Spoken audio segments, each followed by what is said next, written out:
एक ऐसी कहानी जो कभी जीवन थी। कहानियाँ हमें बहुत ही सीख दे जाती है। चलिए इस कहानी का रुख करते हैं। कहानी के सभी पात्र व स्थान काल्पनिक है।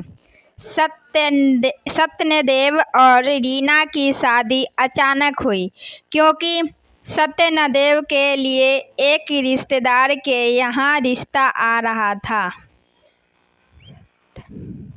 सत्यनदेव उस लड़की जिसका नाम चंद्रिका था की तरफ झुकाव रखने लगा था, पर उसके परिवार के लोग, माता पिता, बहनों को चंद्रिका को अपनी बहू बनाने में खुशी नहीं हो रही थी। वह नहीं चाहते थे कि सत्यन की शादी चंद्रिका से हो, इसलिए उन्होंने चुपचाप एक लड़की जिसका नाम रीना था अपनी बहू बनाने की ठानी। अचानक सत्यन को फोन करके बुलवाया भेजा। सत्यन घर आया तो वह उसे रीना के घर ले गया और रीना के संग सत्यन की सगाई के तर्जुत कर दिया।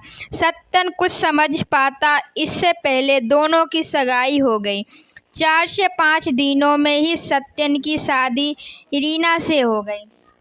अब सत्यन को पग फेरे की रस्म के लिए रीना के संग उसके मायके जाना था, पर सत्यन रीना के संग उसके मायके जाने से मना कर रहा था। सत्यन अपने परिवार को बहुत सम्मान देता था, इस कारण उसकी माँ और बहनों ने सत्यन को रीना के संग उसके मायके जाने के लिए राजी कर लिया।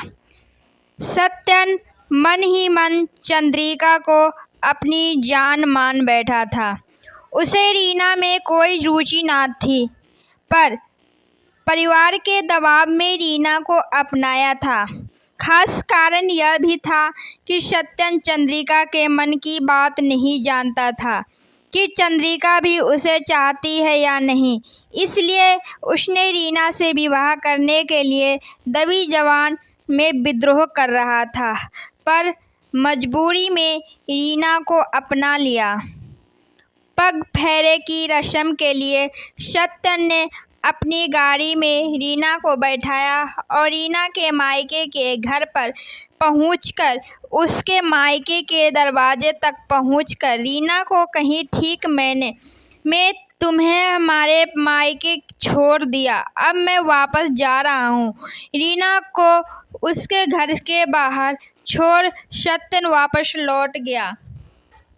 रीना ने सत्यन की बड़ी बहन को फोन पर बताया कि सत्यन उसे उसके मायके के घर के बाहर ही छोड़ दिया था।